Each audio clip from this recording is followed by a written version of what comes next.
Hello, ഇന്നത്തെ കഥയിലേക്ക് എല്ലാവർക്കും സ്വാഗതം. ചാനൽ ആദ്യമായിട്ട് കാണുന്നവരാണെങ്കിൽ ഒന്ന് സബ്സ്ക്രൈബ് ചെയ്തിട്ട് ലൈക്ക് ചെയ്യണേ. സന്ധ്യയാണെങ്കിൽ ടെറസിൽ വന്നു നിന്ന് ഇങ്ങനെ ഓർത്തോർത്ത് കരയാണ്. മേഘ പറഞ്ഞ വാക്കുകളും സിദ്ധാർത്ഥ് ഒരു പെൺകുട്ടിയെ ആത്മാർത്ഥമായി സ്നേഹിക്കുന്നുണ്ട്. അതിനുശേഷം സിദ്ധാർത്ഥിൽ നിന്ന് കേട്ട സത്യങ്ങളും അത് മറ്റാരുമല്ല ചന്ദ്രികയാ. അങ്ങനെ ഓരോന്ന് ഓർക്കും തോറും സന്ധ്യ കരഞ്ഞുകൊണ്ടേയിരിക്കുകയാണ്.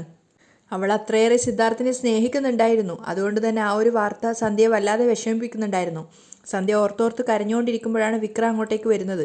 ടെറസിൽ സന്ധ്യയെ കണ്ടപ്പോൾ അവൻ ചോദിക്കുന്നുണ്ട്, സന്ധ്യ, നീ എന്താ ഇവിടെ ചെയ്യുന്നേ? പെട്ടെന്ന് തന്നെ സന്ധ്യ കണ്ണീര് തുടക്കുകയാണ്. അത് കണ്ട് വിക്രത്തിന് വല്ലാത്ത അതിശയാവുകയാണ്. ഏയ്, എന്താടി പറ്റിയത്? എന്താ കണ്ണൊക്കെ കലങ്ങിയിരിക്കുന്നത്? അത് ഒന്നുമില്ല ചേട്ടാ, കണ്ണിൽ പൊടി വീണതാ. അപ്പോൾ വിക്രം പറയുന്നുണ്ട്, എങ്കിൽ ശരി വാ, എൻഗേജ്മെൻറ്റിൻ്റെ ഇൻവിറ്റേഷൻ ലെറ്റർ സെലക്ട് ചെയ്യണം, വാ നമുക്കത് നോക്കിയിട്ട് വരാം. അപ്പോൾ സന്ധ്യ പെട്ടെന്ന് തന്നെ പറയാണ്, വേണ്ട. അത് കേട്ടപ്പോൾ വിക്രത്തിന് കാര്യമൊന്നും മനസ്സിലാവുന്നില്ല. അപ്പോൾ കരഞ്ഞു കലങ്ങിയ കണ്ണുകളോടെ തന്നെ സന്ധ്യ പറയുന്നുണ്ട്, ഈ എൻഗേജ്മെൻറ്റ് നടക്കില്ല. വിക്രത്തിന് ഒന്നും മനസ്സിലാവുന്നില്ല. അവൻ വീണ്ടും ചോദിക്കുകയാണ്, ഏയ് നീ എന്താ പറഞ്ഞത്? എന്താ പറഞ്ഞേന്ന്? അപ്പോൾ സന്ധ്യ വീണ്ടും ആവർത്തിക്കുകയാണ്, അതെ ഏട്ടാ, ഈ എൻഗേജ്മെൻറ്റ് നടക്കില്ല. അപ്പോൾ വിക്രം കുറച്ച് ദേഷ്യത്തോടെയാണ് പിന്നെ സംസാരിക്കുന്നത്. അതാ ഞാൻ എന്താണെന്ന് ചോദിച്ചത്. അല്പനേരം ഒന്നും മിണ്ടാതെ നിന്നെങ്കിലും അതിനുശേഷം സന്ധ്യ അവനോട് സത്യം പറയാണ്. സിദ്ധു ഒരു പെൺകുട്ടിയെ സ്നേഹിക്കുന്നുണ്ട്. അത് കേട്ടതും വിക്രം വല്ലാതെ ഷോക്കാവുകയാണ്. എന്നിട്ട് അവൻ വീണ്ടും സന്ധ്യയോട് പറയാണ്, നീ ഒന്ന് തെളിച്ച് പറയൂ സന്ധ്യ. സിദ്ധു ഒരുപാട് നാളായിട്ട് ഒരു പെൺകുട്ടിയെ സ്നേഹിക്കുന്നുണ്ട്. അതുകൊണ്ട് എന്നെ വിവാഹം കഴിക്കാൻ പറ്റില്ല എന്ന് പറഞ്ഞു. അത് കേട്ടതും വിക്രം വല്ലാതെ ദേഷ്യത്തിലാവുകയാണ്. അവൻ അവളോട് ചോദിക്കുന്നുണ്ട്, ഇതാരാ നിന്നോട് പറഞ്ഞത്? അദ്ദേഹം തന്നെയാണ് പറഞ്ഞത്. അപ്പോൾ വിക്രം ദേഷ്യത്തോടെ പറയാണ്, എങ്കിൽ പിന്നെ ഇത് നമ്മൾ വീട്ടിൽ ചെന്നപ്പോൾ തന്നെ പറയേണ്ടതായിരുന്നില്ലേ? എന്താ അപ്പം പറയാത്തത്? അപ്പോൾ സന്ധ്യ പറയുന്നുണ്ട്, അപ്പോൾ അതിനുള്ള അവസരം കിട്ടിയില്ല എന്ന് പറഞ്ഞു. വിക്രത്തിന് വല്ലാതെ ദേഷ്യം തോന്നുകയാണ്. അപ്പോൾ സന്ധ്യ പറഞ്ഞു കൊടുക്കുന്നുണ്ട്, ഇപ്പോഴെങ്കിലും പറഞ്ഞല്ലോ, അത് തന്നെ നല്ലതാണെന്ന് കരുതിക്കോളൂ. വിക്രത്തിന് ദേഷ്യം കൊണ്ട് എന്താ സംസാരിക്കേണ്ടതെന്ന് മനസ്സിലാവുന്നില്ല. അപ്പോൾ സങ്കടത്തോടെ സന്ധ്യ പറയുന്നുണ്ട്, ഞാനാ മനസ്സിൽ ഒരുപാട് ആഗ്രഹങ്ങൾ വളർത്തിയത്. എന്നാലും സാരമില്ല, അതിൽ നിന്നും എനിക്ക് പുറത്തു വരാൻ കഴിയുമെന്ന് നല്ല വിശ്വാസമുണ്ട്.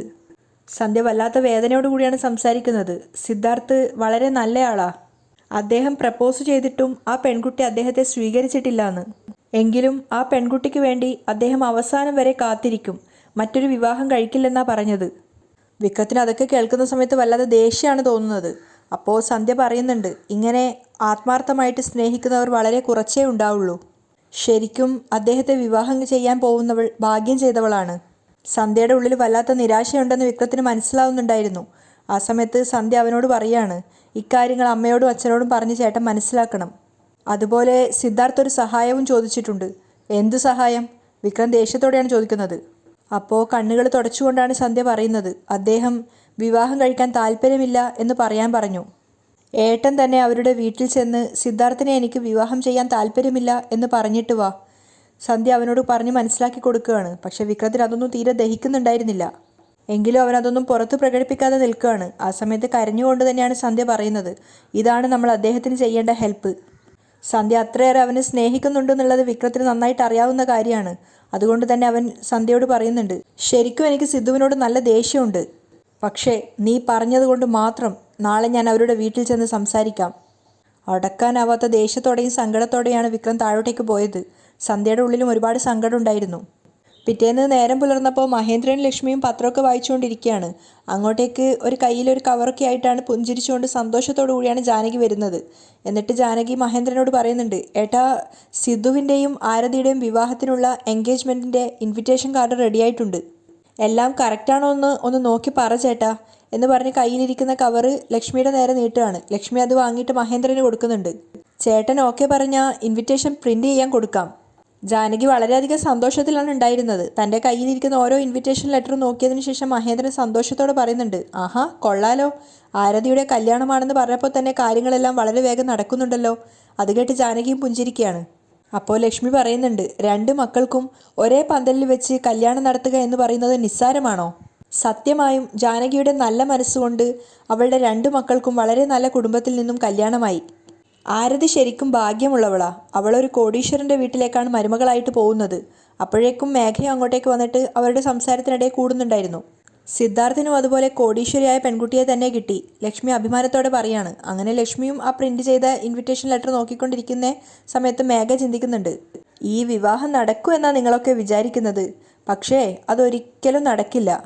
എനിക്ക് കിട്ടാത്ത സിദ്ധാർത്ഥിനെ മറ്റാർക്കും കിട്ടാൻ ഞാൻ സമ്മതിക്കില്ല. സിദ്ധുവിന് വിവാഹമെന്നൊന്നുണ്ടെങ്കിൽ അത് ഞാനുമായിട്ട് മാത്രമായിരിക്കും. മേഘയുടെ രക്തം തിളച്ചുകൊണ്ടിരിക്കുകയാണ്. പക്ഷേ സന്തോഷത്തോടെ ഇരിക്കുന്ന ജാനകിയുടെയും മഹേന്ദ്രൻ്റെയും ലക്ഷ്മിയുടെയും മുഖത്തേക്കാണ് അവളുടെ നോട്ടം പോകുന്നത്. ആ സമയത്താണ് വിക്രം അങ്ങോട്ടേക്ക് കയറി വരുന്നത്. പക്ഷേ എന്തോ അവൻ അകത്തേക്ക് കയറി ചെല്ലാനുള്ള ആ ഒരു ധൈര്യമോ ആ ഒരു മാനസികാവസ്ഥയോ ഉണ്ടായിരുന്നില്ല. അവനവിടെ വാതിലെടുത്ത് തന്നെ നിൽക്കുകയാണ്. അങ്ങനെ ഇൻവിറ്റേഷനൊക്കെ നോക്കിയതിന് ശേഷം തല ഉയർത്തിയപ്പോഴാണ് മഹേന്ദ്രൻ്റെ കണ്ണിൽ വിക്രത്തിനെ കാണുന്നത്. അപ്പോൾ മഹേന്ദ്രൻ പുഞ്ചിരിച്ചുകൊണ്ട് ജാനകിയോടായിട്ട് പറയാണ്, ആഹാ, നമ്മൾ സംസാരിച്ചു കൊണ്ടിരുന്നപ്പോൾ തന്നെ വിക്രം ഇങ്ങെത്തി. എന്നിട്ട് അയാൾ പുറത്തേക്ക് പോയിട്ട് വിക്രത്തിനെ അകത്തേക്ക് ക്ഷണിച്ചു കൊണ്ടുവരികയാണ്. വിക്രാണെങ്കിൽ ഒട്ടും താല്പര്യമില്ലാത്തൊരു മട്ടിലാണ് നിൽക്കുന്നത്. അവസാനം മഹേന്ദ്രനൊപ്പം എങ്ങനെയൊക്കെയോ അവൻ അകത്തേക്ക് വന്നു. മഹേന്ദ്രൻ ഇരിക്കാൻ പറഞ്ഞിട്ടും വിക്രം ആദ്യം ഇരിക്കാനൊന്നും കൂട്ടാക്കുന്നില്ല. സാരയില്ല, ഞാൻ ഇവിടെ നിന്നോളാം. ഞാൻ നിങ്ങളോടൊക്കെ ഒരു പ്രധാനപ്പെട്ട കാര്യം പറഞ്ഞിട്ട് പോവാനാ വന്നത്. അപ്പം തന്നെ മഹേന്ദ്രൻ പറയുന്നുണ്ട്, എന്ത് സംസാരിക്കാനാണെങ്കിലും ഇരുന്ന് സംസാരിക്കാം, വരൂ. അങ്ങനെ അവരോടുള്ളൊരു ബഹുമാനത്തിൻ്റെ പേരിൽ മാത്രം വിക്രം അവിടെ കയറി ഇരിക്കുകയാണ്. ആ സമയത്ത് ലക്ഷ്മി കുടിക്കാൻ വേണ്ടി കോഫി വേണോ ചായ വേണോ എന്നൊക്കെ ചോദിക്കുകയാണെങ്കിലും വിക്രം അതൊക്കെ നിരസിക്കുകയാണ്. അപ്പോഴാണ് മഹേന്ദ്രൻ വിക്രത്തിനോട് പറയുന്നത്, നിശ്ചയത്തിനുള്ള ഇൻവിറ്റേഷൻ അടിക്കാൻ വേണ്ടി പോവുക. ഞങ്ങൾ ഒന്നിച്ചിരുന്ന് അതിനുള്ള പ്രൂഫ് നോക്കുമായിരുന്നു. നിങ്ങൾ എൻഗേജ്മെൻറ്റിനുള്ള ഇൻവിറ്റേഷനൊക്കെ അടിക്കാൻ കൊടുത്തോ? ഇല്ല. വിക്രം വലിയ താല്പര്യമില്ലാത്ത മട്ടിലാണ് പറയുന്നത്. മേഘ അത് ശ്രദ്ധിക്കുന്നുണ്ടായിരുന്നു. അപ്പോൾ മഹേന്ദ്രൻ പറയുന്നുണ്ട്, എങ്കിൽ വേഗം കൊടുക്കൂ. നിശ്ചയത്തിന് ഇനി അധിക ദിവസമൊന്നുമില്ലല്ലോ. അപ്പോഴാണ് വിക്രം പറയുന്നത്, ഈ കല്യാണ നിശ്ചയം നടന്നാലല്ലേ ഇൻവിറ്റേഷൻ അടിക്കേണ്ടതുള്ളൂ. അത് കേട്ടതും ജാനകിയും ലക്ഷ്മിയും മഹേന്ദ്രനും ഒരുപോലെ ഷോക്കാവുകയാണ്. പക്ഷെ മേഘയുടെ മുഖത്ത് മാത്രം ഒരു കൗശല ചിരിയുണ്ടായിരുന്നു. അപ്പോൾ മഹേന്ദ്രൻ ചോദിക്കുകയാണ്, എന്താ മോനെ ഈ പറയുന്നത്? ഞാൻ കാര്യമാണ് പറഞ്ഞത്. ഈ നിശ്ചയം ഒരിക്കലും നടക്കാൻ പോകുന്നില്ല. വിക്രം സീരിയസ് ആയിട്ടാണ് സംസാരിക്കുന്നത്. അവർ 3 പേരും അതേ ഷോക്കിൽ തന്നെയാണുള്ളത്. മാത്രമല്ല ജാനകി ചോദിക്കുന്നുണ്ട്, എന്താ വിക്രം ഈ പറയുന്നത്? ഈ നിശ്ചയം ഒരിക്കലും നടക്കാൻ പോകുന്നില്ലെന്നോ? വിക്രം വീണ്ടും ആവർത്തിക്കുകയാണ്, അതെ, ഇത് നടക്കില്ല. മേഘ വല്ലാത്തൊരു സന്തോഷത്തിലാണ് ഉണ്ടായിരുന്നത്, ഒരു പറഞ്ഞറിയിക്കാനാവാത്തൊരു സന്തോഷം. അപ്പോൾ മഹേന്ദ്രൻ ചോദിക്കുന്നുണ്ട്, എന്താ വിക്രം ഈ നിശ്ചയം നടക്കാത്തത്? അപ്പോഴാണ് വിക്രം ആ കാര്യം പറയുന്നത്. അത് കേട്ടുകൊണ്ടാണ് ചന്ദ്രികയെ അങ്ങോട്ടേക്ക് വരുന്നത്. അപ്പോൾ വിക്രം പറയുന്നുണ്ട്, ഞാൻ ഈ കല്യാണത്തിന് സമ്മതിച്ചത് എൻ്റെ അനിയത്തിക്ക് വേണ്ടിയാ. അവൾക്ക് സിദ്ധാർത്ഥിനെ വലിയ ഇഷ്ടമാണ്. പക്ഷേ അവൾ തന്നെ ഇപ്പോൾ സിദ്ധാർത്ഥിനെ കല്യാണം കഴിക്കാൻ താല്പര്യമില്ല എന്ന് പറയുക. അത് കേട്ടത് ജാനകി വല്ലാതെ ഷോക്കായി നിൽക്കുകയാണ്. പക്ഷേ മേഘയ്ക്ക് വല്ലാത്ത സന്തോഷം തോന്നുന്നുണ്ടായിരുന്നു. കാരണം അവൾ ഇതിനു വേണ്ടിയാണ് ഇത്രയേറെ കഷ്ടപ്പെട്ടത്. ആ സമയത്ത് വിക്രം പറയുന്നുണ്ട്, അതുകൊണ്ട് എനിക്ക് ആരതിയെ കല്യാണം കഴിക്കാൻ പറ്റില്ല. അത് കേട്ടതും ചന്ദ്രികയും വല്ലാതെ ഷോക്കായി നിൽക്കുകയാണ്. ആകെ കൂടെ മേഘയ്ക്ക് മാത്രമേ സന്തോഷമുള്ളൂ. എല്ലാവരുടെയും മുഖം ആകെ ഡെസ്പായി നിൽക്കുകയാണ്. ആ സമയത്ത് വിക്രം പറയുന്നുണ്ട്, ദയവ് ചെയ്ത് എല്ലാവരും എന്നോട് ക്ഷമിക്കണം. അപ്പോൾ വല്ലാത്ത ധർമ്മസങ്കടത്തിലായിട്ടുണ്ടായിരുന്നു ജാനകി. അവർ ചോദിക്കുകയാണ്, അല്ല മോനെ, നിശ്ചയത്തിനുള്ള ഇൻവിറ്റേഷനൊക്കെ അടിക്കാൻ തുടങ്ങി. ആ സമയത്ത് നിങ്ങളിങ്ങനെ വന്നിട്ട് ഇഷ്ടമില്ലെന്നൊക്കെ പറയുന്നു. അപ്പോൾ വിക്രം പറയാണ്, എൻ്റെ അനിയത്തിയുടെ തീരുമാനമാണ് എൻ്റെ തീരുമാനം. അവൾക്ക് ഈ കല്യാണത്തിന് താല്പര്യമില്ല എന്ന് പറയുവാണ്. ആർക്കും ഒന്നും പിടികിട്ടിയിട്ടുണ്ടായിരുന്നില്ല. ജാനകി വീണ്ടും ചോദിക്കുകയാണ്, അത് ശരി മോനെ, ഇഷ്ടമില്ലെങ്കിൽ അതിൻ്റെ കാരണം എന്താണെന്ന് കൂടി പറയ്. കാരണമൊന്നും എന്നോട് ചോദിക്കരുത്. എൻ്റെ അനിയത്തിക്ക് ഇഷ്ടമല്ല, അത്ര തന്നെ. ഈ വിവാഹം നടക്കില്ല, വിക്രം തീർത്തു പറയാണ്. അതിനായിട്ട് നിങ്ങൾ ഇനിയിപ്പോൾ ഒരുക്കവും നടത്തുകയും വേണ്ട. മേഘ മാത്രം വല്ലാത്തൊരു കൗശലത്തോടെ ചിരിക്കുകയാണ്. ബാക്കി എല്ലാവരുടെ മുഖത്തും ആകെ ഒരു സങ്കടം ഉണ്ടായിരുന്നു. മാത്രമല്ല മഹേന്ദ്രൻ വിക്രത്തിനോട് പറയുന്നുണ്ട്, എന്താ മോനെ പെട്ടെന്ന് വന്നിങ്ങനെ കല്യാണം നടക്കില്ല എന്നൊക്കെ പറഞ്ഞാൽ ഞാൻ വേണമെങ്കിൽ ഇപ്പം തന്നെ മോൻ്റെ അച്ഛനമ്മമാരോട് സംസാരിക്കാം. അപ്പോഴും വിക്രം പറയുന്നുണ്ട്, എല്ലാവരോടും സംസാരിച്ചിട്ടാണ് ഞാൻ ഇങ്ങോട്ടേക്ക് പോകുന്നത്. ഇനി ഒരു കാരണവശാലും ഈ കല്യാണം നടക്കാൻ പോകുന്നില്ല. വിക്രം പൂർണ്ണമായും തൻ്റെ തീരുമാനം പറഞ്ഞു കഴിഞ്ഞു. അത് കേട്ടപ്പോൾ എല്ലാവരും ഒരുപോലെ ഷോക്കായി നിൽക്കുകയാണ്, മേഘ ഒഴികെ. ആ സമയത്ത് വിക്രം പറയുന്നുണ്ട്, സന്ധ്യ സിദ്ധുവിനെ കല്യാണം കഴിക്കാൻ പറ്റില്ല എന്ന് ഉറപ്പിച്ചു പറഞ്ഞു കഴിഞ്ഞു. സോ എനിക്ക് ആരതിയെയും വിവാഹം ചെയ്യാൻ പറ്റില്ല. ജാനകിയുടെ ഉള്ളു വല്ലാതെ പൊള്ളുന്നുണ്ടായിരുന്നു. ആ സമയത്ത് വിക്രം പറയുന്നുണ്ട്, ഇക്കാര്യം ആരതിയോടൊന്ന് പറഞ്ഞേക്കണം.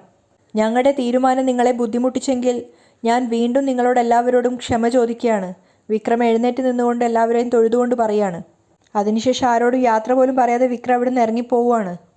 ജാനകി കരഞ്ഞുകൊണ്ട് തന്നെ മഹേന്ദ്രനോട് ചോദിക്കുന്നുണ്ട്, എന്താ ഏട്ടാ വിക്രം ഇങ്ങനെയൊക്കെ പറഞ്ഞിട്ട് പോകുന്നത്? എന്തുകൊണ്ടാ സന്ധ്യ സിദ്ധാർത്ഥിനെ വിവാഹം കഴിക്കില്ലെന്ന് പറയുന്നത്?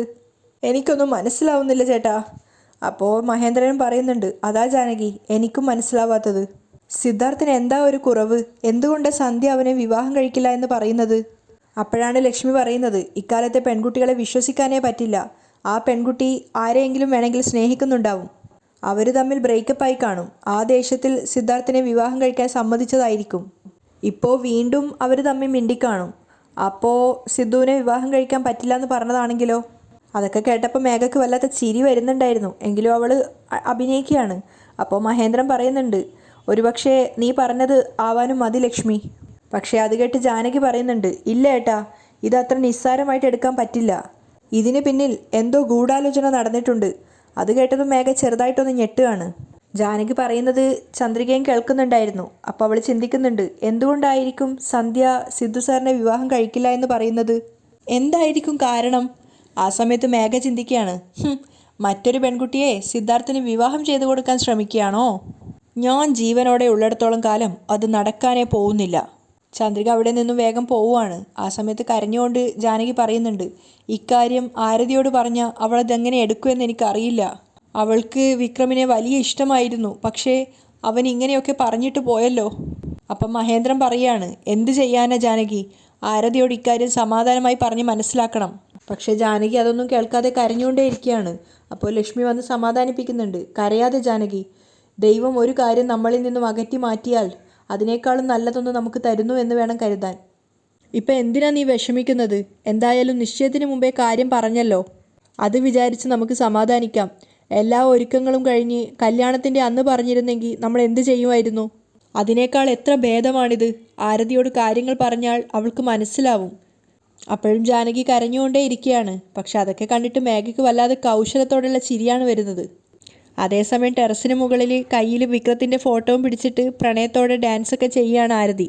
അപ്പോഴാണ് പ്രതീക്ഷിക്കാതെ ജാനകി അങ്ങോട്ടേക്ക് കയറി വന്നത്. ജാനകിയെ കണ്ടതും ചമ്മിക്കൊണ്ട് വിക്രത്തിൻ്റെ ഫോട്ടോ മറച്ചു പിടിച്ചിട്ട് ആരതി അവിടെ നിൽക്കുകയാണ്. പെട്ടെന്നാണ് അവൾ ശ്രദ്ധിച്ചത്, അമ്മയുടെ മുഖം ആകെ ഡെസ്പായിരിക്കുകയാണ്. അമ്മ കരഞ്ഞതുപോലെയുണ്ട്. അതുകൊണ്ട് തന്നെ അവൾ പെട്ടെന്ന് ചോദിക്കുകയാണ്, അമ്മേ, എന്താ അമ്മ ഇങ്ങനെ വിഷമിച്ചിരിക്കുന്നേ? അത് കേട്ടതും ജാനകി വീണ്ടും കരയാൻ നോക്കുകയാണ്.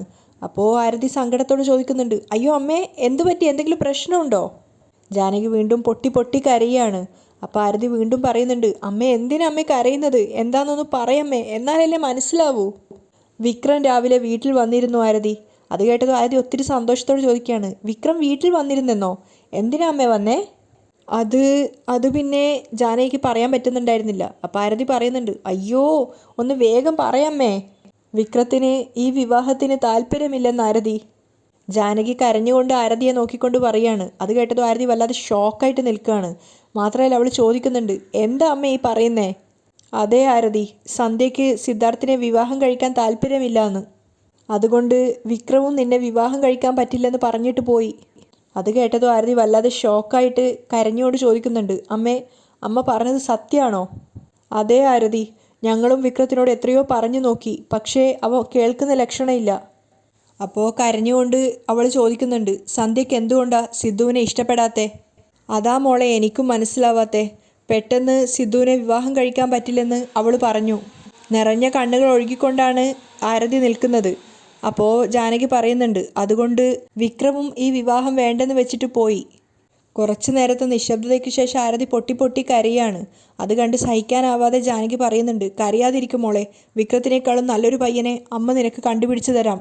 ആരതി കൂടുതലൊന്നും പറയാതെ പൊട്ടിക്കരഞ്ഞുകൊണ്ട് അവിടുന്ന് പോവാണ്. പോകുന്ന സമയത്ത് അവളുടെ കയ്യിലുണ്ടായിരുന്ന വിക്രത്തിൻ്റെ ഫോട്ടോ അവിടെ നിലത്തിട്ടിട്ടുണ്ടായിരുന്നു. ജാനകിക്കും മകളെ എന്തു പറഞ്ഞാൽ ആശ്വസിപ്പിക്കേണ്ടതെന്ന് അറിയില്ലായിരുന്നു. അവരും ആരതി പോയതിനു ശേഷം പൊട്ടി പൊട്ടി കരയാണ്. അവിടെയാണ് ഇന്നത്തെ എപ്പിസോഡ് വൈൻഡപ്പ് ചെയ്യുന്നത്.